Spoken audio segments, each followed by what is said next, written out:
Hello and welcome to Fireside Chats with me, Dr. Peters. I was born and raised in New Hampshire, and I completed my PhD at the University of Glasgow. My research looks at the intellectual history of the US Constitution and how that history, philosophy, political theory, and constitutional law can help us better understand and address contemporary social and political issues. Today, what I'd like to chat about is how emergencies can be used to curtail, limit, and even get rid of people's rights and liberties, as well as undermine and erode democracy, particularly how this works and what this looks like in a society and politics suffering from a tribal epistemology.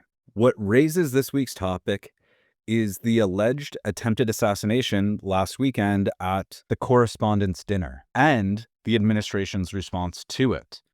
The administration's response included advocacy for the president's vanity project, the ballroom, but more importantly, it blamed the rhetoric of his political opponents as motivating this political violence and is being used to justify prosecuting his political opponents and cracking down on free speech. Now, this topic is also raised and my response is informed by Heather Cox Richardson's very insightful observation that this current lie about the president's political opponent's rhetoric is echoing the president's lies about the size of his crowd at his first inauguration. And moreover, her recognition that one of the favorite tools of authoritarians is trying to force people to believe something that's demonstrably false in order to make it harder for them to reject any future lies. Now, as always, to better understand and respond to these current events and understand better what Heather Cox Richardson was getting at, we're going to use some history, philosophy, and even some wisdom from the founders to help us in this process. Now, both in history and theory, we can see that emergencies are often used to curtail people's rights. Essentially, the bargain goes, in order to address this emergency, to be secure, to be safe, you just have to give up some liberties. You have to give up some rights. And if you're as old as me, we've seen this happen in our own lifetimes. After 9/11, we got the Patriot Act, which promised to give us more safety and security, but required us giving up some of our right to privacy. It curtailed that right. You can also see this mechanism at play in the 2008 financial crisis. In order to stabilize the economy and the financial market, we had to bail out the banks. And that meant, in many countries, enforcing austerity, cutting social programs, those things that benefited normal people, in order to address the emergency and make it all work again. And as you can see, these emergencies are normally used to consolidate power or money in the political or economic elite to the detriment of normal people. And this often works, and we're often blind to it because emergencies are scary, and scared and angry people are easy to manipulate. Now, this tactic becomes even easier and more dangerous when we add a tribal epistemology to the mix. Now, as I've mentioned in previous videos, a tribal epistemology is one in which belief is justified by identity or belonging. So you identify with a group by believing certain things. And because you believe those things, you're part of the group. Tribal epistemologies are normally defined by a leader. You align with the beliefs of the leader or what's presented by the elites in the group in order to identify with the group, to belong to the group, to be a member. Now, normally when this is applied to politics and states and nations, this becomes a divide between the true citizens and those others, those foreigners, those enemies. There's this dehumanizing element to it. So when we add this to the mix, this exchange of rights and liberties for safety and security is first off hidden, because the belief is that the rights and liberties that are curtailed are not the rights and liberties of the true citizens. They're not our rights and liberties, but we'll deal with those foreigners, those enemies, those not real citizens, those traitors. And moreover, because that group has been othered and dehumanized and turned into an enemy, Taking away their rights and liberties appears to be part of the solution. It makes logical sense within the tribal epistemology. Because how this normally works, how this tribal epistemology normally develops, is a leader or a group identifies real grievances within the population and then point to a group in society that's already othered, and they blame that group for the other group's problems, the problems that are affecting the nation, potentially the emergency. They're the root of the problem. And so are the political opponents of the group trying to form this tribal epistemology or take control of it. So taking away their rights and liberties, in this sense, is part of the solution. It's what the leader promised, because they said, you have real grievances and problems. They're the reason for your problems. So we're going to take care of them. We're going to take care of this foreign invasion, this foreign influence. We're going to limit their right to speak, to spread their foreign propaganda. We might limit their due process. We might limit their right to vote, to participate in the democratic process, because them participating in the democratic process is what got us here, right? They corrupted our national identity. And what we need to do now is purify it. And that's what the leader promises. And particularly when an emergency arises, the leader can very easily use that as an excuse to take away more rights, more liberties, more of the ability to participate in democracy, and justify it as needing to be done in order to address the most recent emergency. We can see this at play in the SAVE Act. The country is under threat from those other foreign people coming in and voting illegally, or those political opponents voting more than once. And they're what's ruining our democracy. They're why we get all these un-American people with un-American ideas in political office. However, as we've mentioned in previous videos, when you remove the rights and liberties from one part of the population, you effectively remove it from everyone. Moreover, because a tribal epistemology functions in the way it does, it's very difficult for people within it to see the lies as lies. Because many of the people within the tribal epistemology already have too many chips in the pot. They're already in too deep and have sacrificed and compromised too much for this movement. Often, when we have divisions like this, it separates families, people lose their jobs, people compromise their morals and become complicit with some pretty awful things that the regime does. And so to leave the tribal epistemology is to admit that they were wrong and at the very least complicit in these things. And moreover, the way the tribal epistemology works, you're defined as the true citizen. Part of the lie that creates the tribal epistemology is not just that they're the root of the problem, that you're great and that they're holding you back. They're taking advantage. They're why the country is not flourishing. They're why you're not flourishing. They took your job, or they're leeching off of you through benefits. You would be great. The country would be great if we just got rid of them. So the tribal epistemology is identifying you as great, as wonderful, as capable. You've just been taken advantage of. And so this validates a sense of victimhood while also creating a massive ego boost and a sense of belonging in a community, and a community that's in power. So when I discuss this, yes, I did mention the SAVE Act, but probably many people think about authoritarian regimes from history, or maybe George Orwell's 1984. There's a belief in the United States that it can't happen here. It can't happen to us. We're exceptional. And our Constitution is genius. It has its checks and balances. And this actually makes it easier for this kind of tribal epistemology to grow up, because we don't believe it can. And so we're not looking out for it. However, our founders recognized that tyranny very easily could come about in the United States. It was one of their major concerns in writing the U.S. Constitution. That's why we have checks and balances. However, checks and balances and laws only work if we enforce them, if we make sure that people follow through on them. Checks and balances and laws work like locks. Locks are simply a delay. Locks provide time for people to recognize that there's a problem and respond accordingly and deal with it.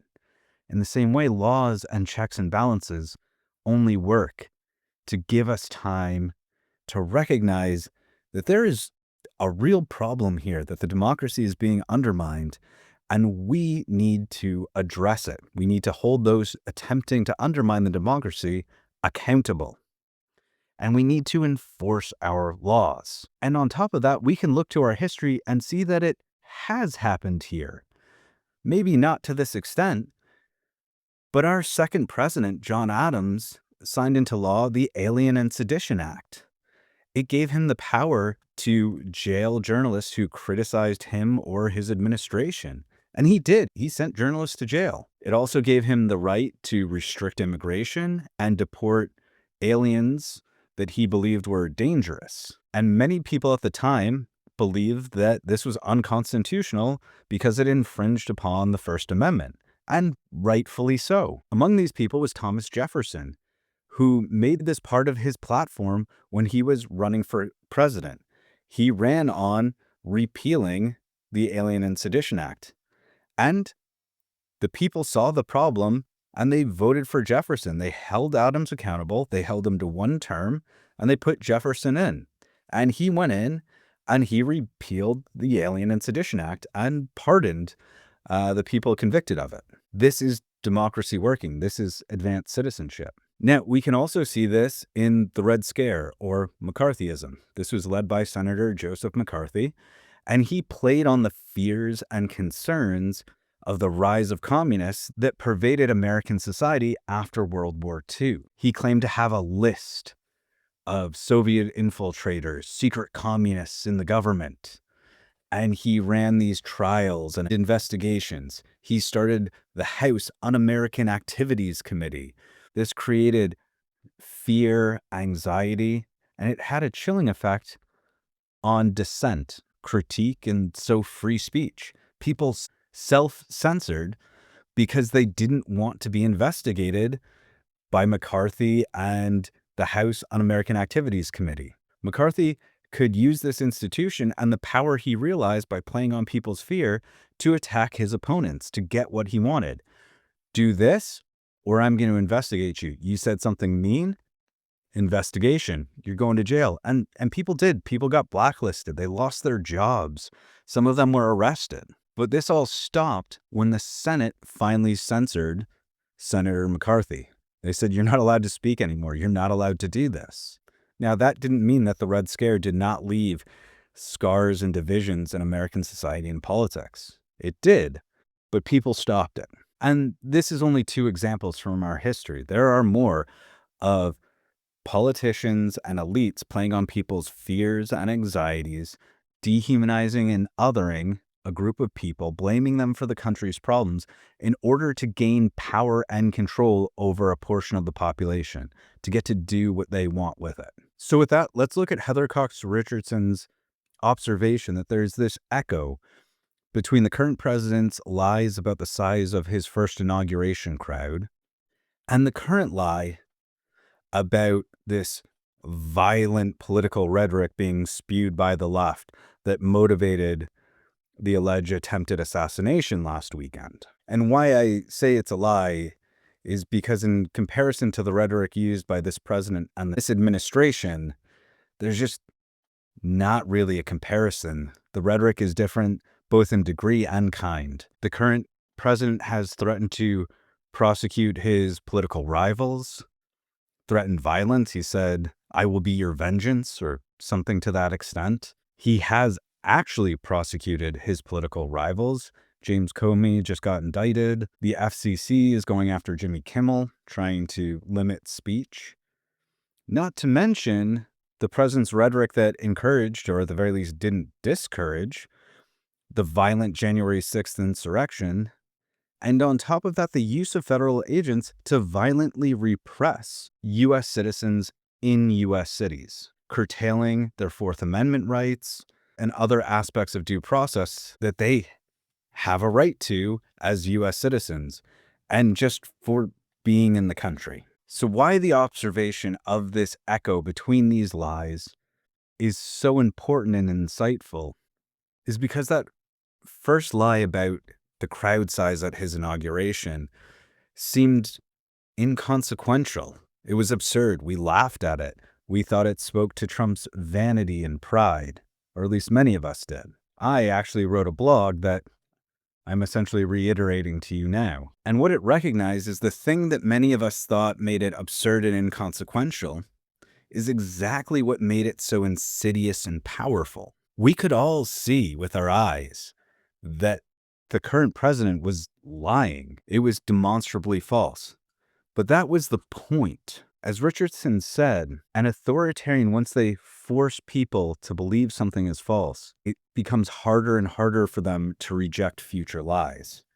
And why this lie is so particularly good at that is because it precisely attacks the foundation of human epistemology. As Scottish philosopher Thomas Reid recognized, our senses, our eyes and our ears, are the basis and the only means by which we can know anything outside our own mind.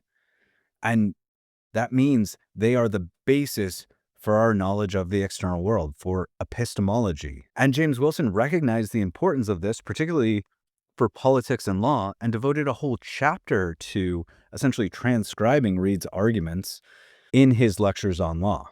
So what the current president's inauguration lie does is it presents a choice to people.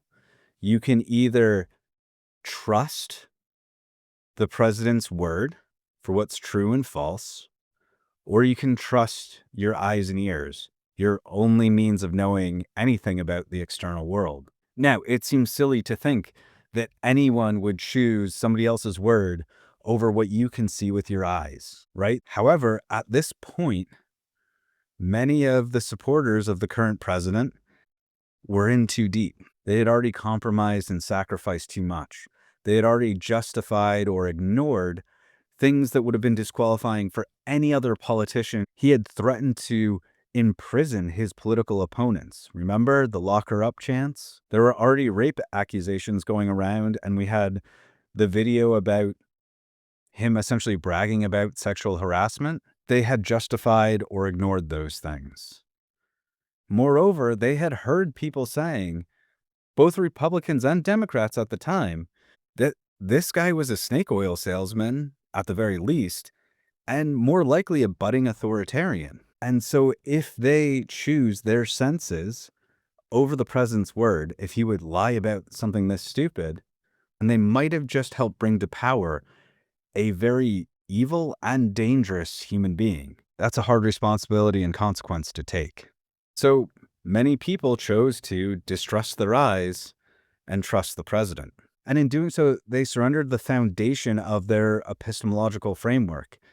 It doesn't get more basic than your senses. And if you have said that I trust his word over my senses, there's not much evidence that can argue you out of that position. And anybody providing evidence to the contrary had already been painted as un-American, unreliable, an enemy. So they're already primed not to trust any dissent or critique. And how the current president took control of that tribal epistemology that had been growing was he was the first to actually recognize that demographics' real grievances, that their lives hadn't gotten better and had only gotten worse since the 2008 financial crisis. On the other hand, the Democrats said, you say your life's not going well? Look at the numbers. The economy has never been better. And they looked at the Democrats and said, that's BS. Now, there were some progressive voices like Bernie Sanders who were proposing some real solutions, who were identifying the problems and saying we can solve them. But the solution was hard. It was that advanced citizenship. It was coming together to present real reform that would go up against entrenched political corruption and elites. It would go up against economic exploitation and economic elites. This was going to be hard work, and we were going to all have to pull together to make it happen. The current president, after recognizing the people's grievances, said, hey, do you know what the problem is? Undocumented immigrants. It's this foreign invasion coming over the border. They're stealing your jobs. They're not bringing their best people. And it's the corrupt Democrats. It's my political opponents. They're the swamp, right? And the solution is easy, right? We're going to lock her up. We're going to drain the swamp. We're going to build the wall. And moreover, this is not going to cost you a thing. The only people who are going to lose rights are people who aren't supposed to have rights anyways, right? These enemies, these others. And moreover, you're not going to have to do anything. Remember, Mexico is going to pay for the wall. It's not going to cost you anything. And the great leader, the strong man, is going to do it for you. He said, I'm going to drain the swamp. He wasn't saying we have to come together and hold these people accountable. You have to participate in democracy and support the cause. No, you just have to vote for me. You just have to believe in me. And probably send me some money too, because he's always about the grift. He is a businessman after all. And so people had their grievances validated. They were told what they're dealing with is not their fault. They have a concretely identified problem, not structures and systems and powerful people to deal with that we can't quite identify. Nope. Problem's there. We just need to get rid of them now. And he's going to do it for us. It's easy. So when the president gets inaugurated and he gives his American Carnage speech, his base, his supporters go, you've validated my lived experience. And they've already compromised and agreed to things that they normally wouldn't, but he had recognized their grievance and he was going to solve the problem. So it was justified. And then he lies about the size of his crowd of all things. And they're left with a choice: the president's word or their eyes and ears. And they have too many chips in the pot. And it's only gotten worse since then. So when we have this new lie about the left's violent political rhetoric motivating this political violence, it's not a high bar to clear.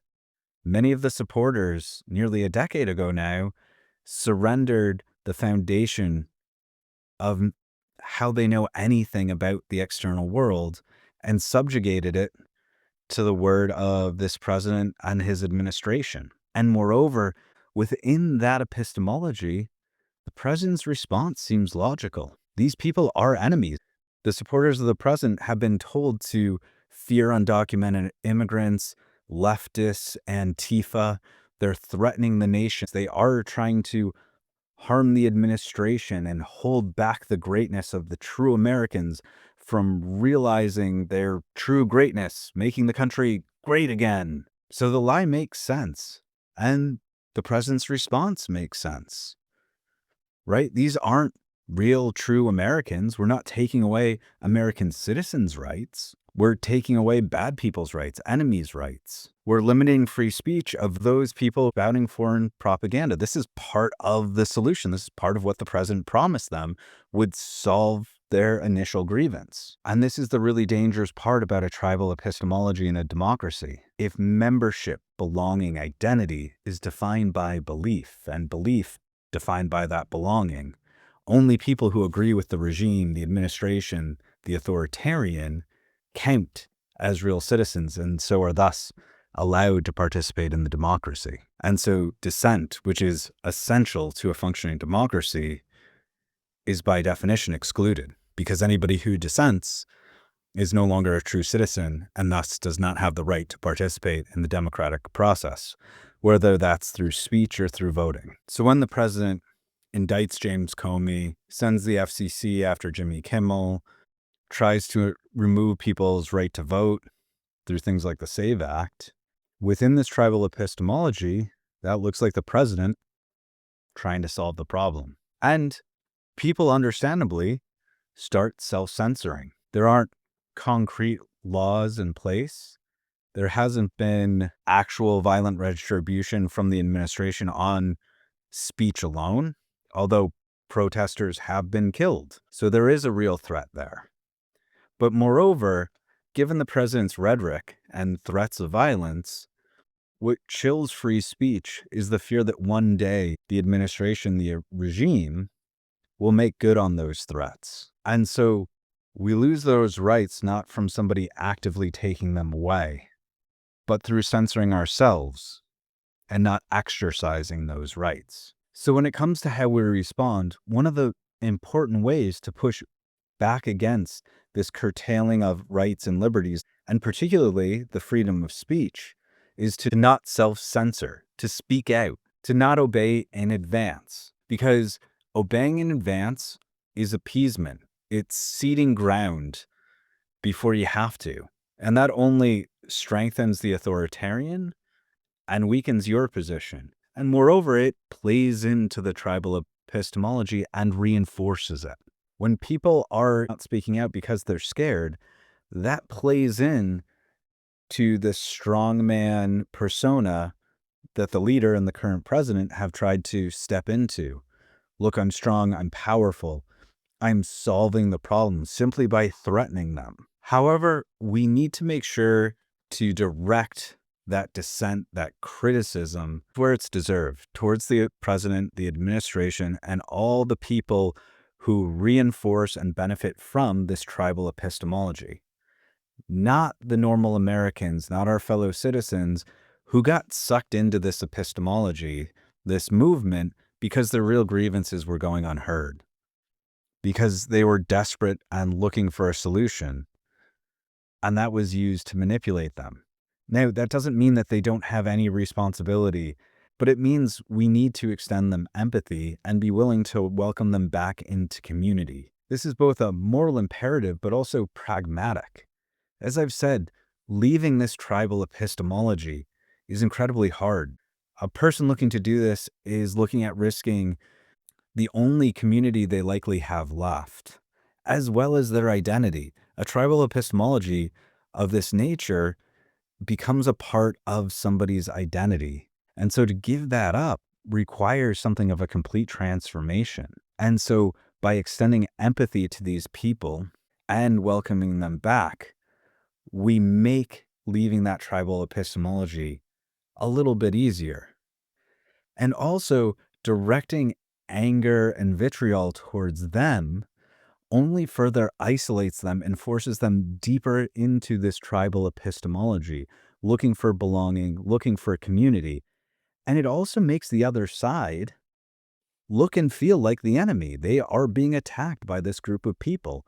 And so again, it plays into the tribal epistemology, the dehumanization and painting the political opposition as the enemy. So this empathy is necessary not only for understanding how and why people get trapped in this epistemology, but how we move towards truth and reconciliation afterwards.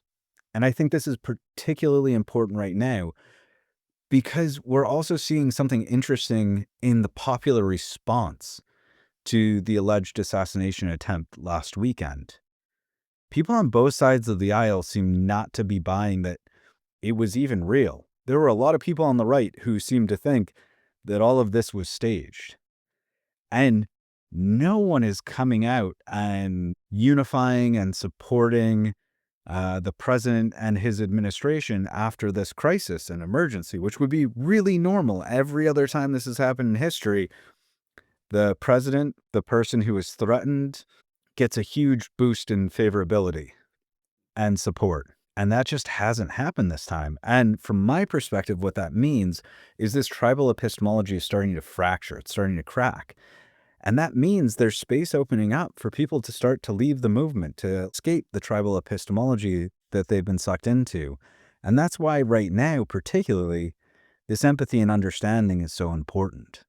Because it's this tribal epistemology that provides the support and thus the power that the current administration regime requires to continue to function. If it loses that, it crumbles. And as I said, that empathy will be important in the process of truth and reconciliation as reunifying as a community, a society, a nation, and coming together to reformulate and rethink what we want Americanness and America to stand for, to give us that anchor around which we can reunite.